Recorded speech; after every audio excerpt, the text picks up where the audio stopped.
start by explaining the core mission of this scholarship such that you can be able to understand if you are an ideal candidate for this scholarship or not. And if right now you're not yet an ideal candidate for the scholarship, by the end of this video, you are going to understand properly how to make yourself to be an ideal candidate so you can get the scholarship.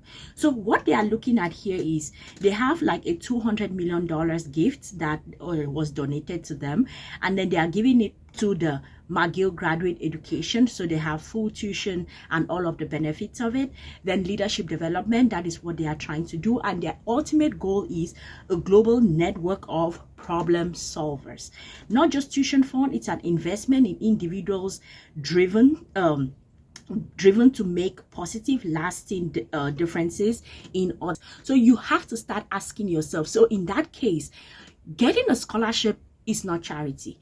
A scholarship is to help you help them achieve a goal. And here we already start by understanding the goal of the scholarship provider, where they are looking for people who are trying to make a difference in other people's lives. So as someone who wants to be an ideal candidate for the scholarship, the first question you're asking yourself is, what am I doing to help other people's lives get better? What are the things that I'm doing? Are you volunteering? Are you doing some work? Like, are you partnering with some people involved in some NGOs, in some civil service? What are the things that you're doing to make other people's lives better? Y'all let me know in the comment section, and we can start having a conversation about, are you an ideal candidate for this scholarship or not? Okay. Then the other thing that they are looking at is, this is the anatomy of an ideal candidate. Okay, you have exceptional character, you have leadership potential, you have community engagement, you have academic strength, and you have entrepreneurial spirit. So these are like the 5 things that they are looking for. So you all let me know in the comment section, which ones do you think are your strengths and are your weaknesses? Are you someone with a good enough character? And of course, you have to show them that you have this good character, probably through recommendation letters where others write for you. And then leadership potential, you will have to show it. Community engagement, are you someone who has been busy in your community, volunteering, doing community service? Academic strength, are you like a straight A student, or do you have the entrepreneurial spirit? Like, have you started some businesses here and there?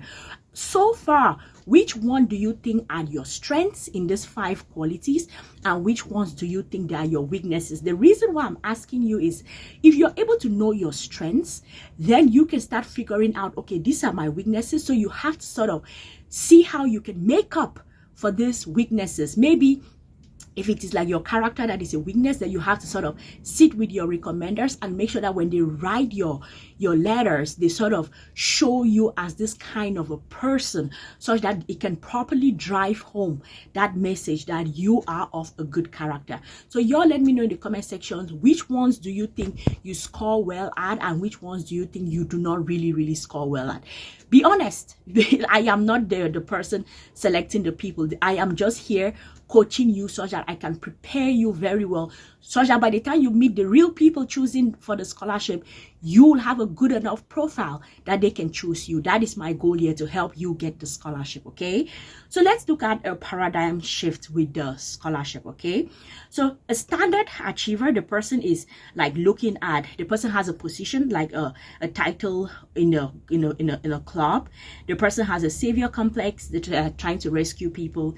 The person has a fear of failure, and then the person has a checkbox of volunteering, like just checking the box. But the ideal McCall MacBain candidate is someone that, in terms of the person, is purpose-driven leadership. So they are mobilizing a team in order to sort of solve certain problems. That is a good thing.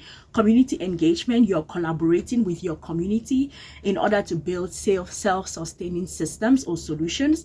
That is what they are looking for in the candidate. Entrepreneurial risk-taking, you're testing bold ideas or pivoting when they fail.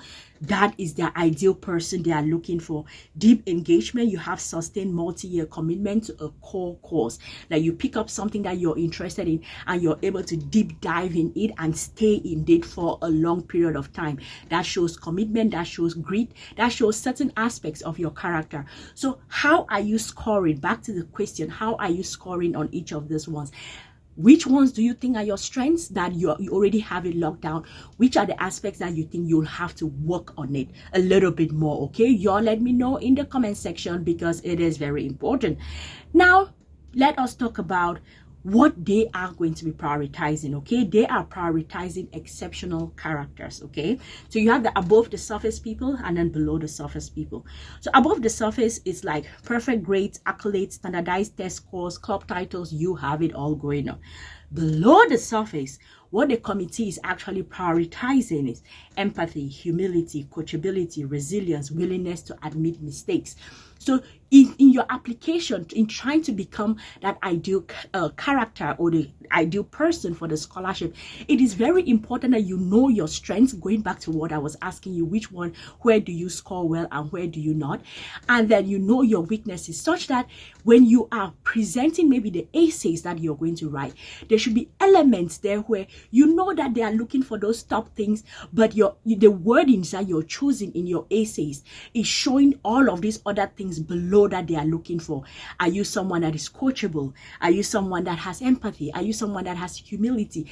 And these are the type of things that has to come through in your essays, and you have to show. You should not tell.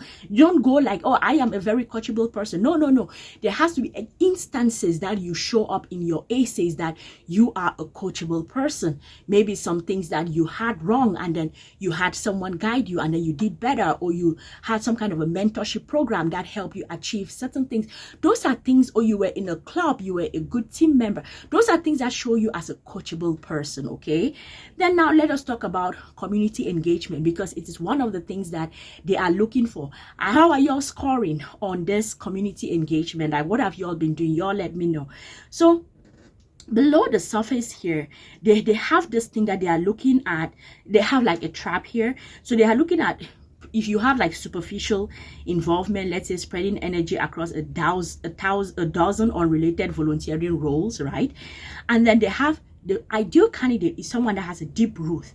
For example, someone that is embedded in the community solutions for years and not weeks. So the idea here is the committee is looking for a profound sense of duty to others, identify a local issue deep, and sustain effort when the work becomes difficult. Of course, if you're working within any community, you know that it is a years-long project that you have to keep showing up. And if you're to be an ideal candidate for the scholarship, you really have to be that person that can show that I have been. They will be show don't tell, right? They'll be looking at your track record of what are the things that you have got, you've gotten yourself involved with in the community. For how long have you been doing those things? Because when they see that you've been committed to a particular cause for a long period of time, then they can start having an idea. Okay, this is somebody that has the characteristics of a person we are looking for. The person picks up something they're interested in, they commit and they do it for years. Okay, so you let me know in the comment section, what are the things that you have committed to doing for years? It can be tutoring, it can be mentoring, it can be just volunteering. I actually remember some people who used to come help my grandfather do some kind of work on his farm. Those are the things that you can tell about yourself. Like probably from the time that you were 10 years old right up to the time that you were 15, there was an older person in your community that you used to go help, and you used to go help during all summers. Because I know that many people may be coming to this thinking of, oh, that does not count. It counts. That is why you have to really sit down and look at your past history of what are some things that you've been doing constantly for a long period of time. Okay, it doesn't have to be in an office or whatever. No, just something that you volunteered your time to. Now let's see who actually is going to be chosen for this scholarship. Okay, so they're going to have 30 fully funded scholars, 20 Canadian, 10 international, and then they have 100 entrance awards. And those that the traits of the chosen, they suffer from imposter syndrome, so they are authentic, they overcome systemic constraints, so they are resilient, they read outside of their primary discipline, so they are intellectually curious. 90% of eligible candidates don't apply because of imposter syndrome. Many people have a lot more to offer than they realize. And this is actually a scholar who is currently has the scholarship.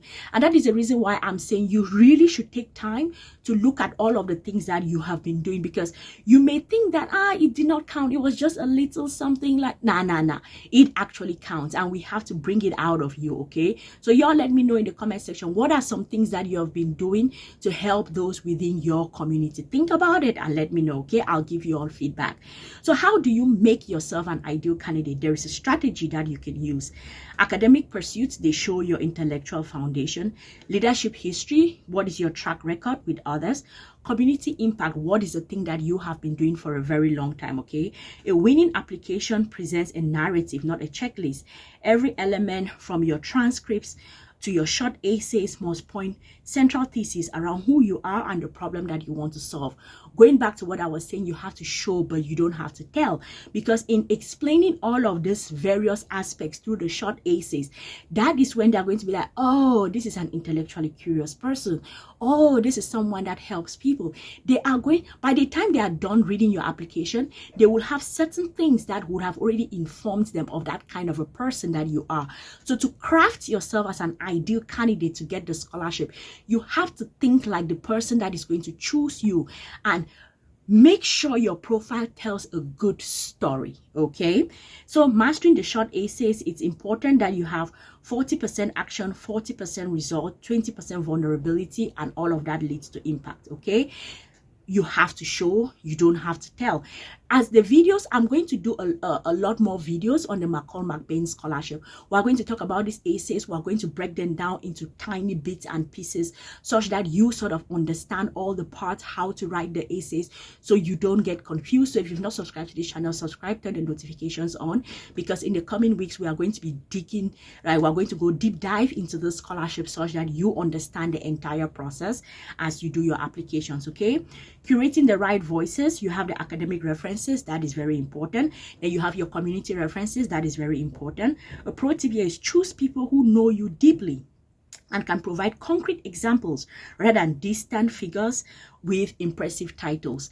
And that is the reason why I always say that if you are going to be applying for these types of scholarship, it is important that you choose people who know you, and then also go and sit down with them and explain why you're applying for the scholarship, what your motivations are, and they are going to use that information to write proper recommendation letters for you. Okay, so let's look at the formula for selection. Okay, you have authenticity, which is very important, vision, which is very important, action, which is very important. And when you're able to tell those three stories well, then that is what leads to a person or an ideal candidate for the McCall MacBain scholarships in Canada. Okay, I hope that this was helpful. Y'all please do to like the video, share the video. If you know anyone that is interested in going to Canada, share this with them. And yes, if you like the video, it goes a long way. And as I said already, in the coming weeks, I'm going to be doing a deep dive into the scholarship, such that you're the breakdown of everything, such that you understand the entire process and you do not get lost. Okay, I'm going to see you all in the next one. Peace.